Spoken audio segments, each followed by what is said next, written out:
SNX Marathi, Siddheshwar news express, सत्यासाठी SNX सोबत.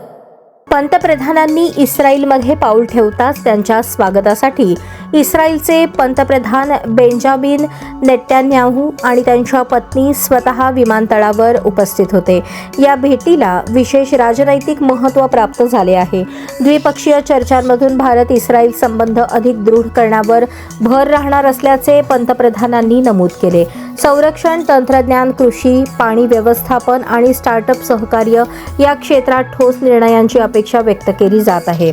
Bharat Israel मैत्री नव्या उंचीवर नेण्यासाठी ही भेट महत्त्वाची ठरणार असल्याचे संकेत राजनैतिक वर्तुळातून मिळत आहेत. आता या चर्चेतून नेमकं काय निष्पन्न होते याकडे सर्वांचे लक्ष लागले आहे.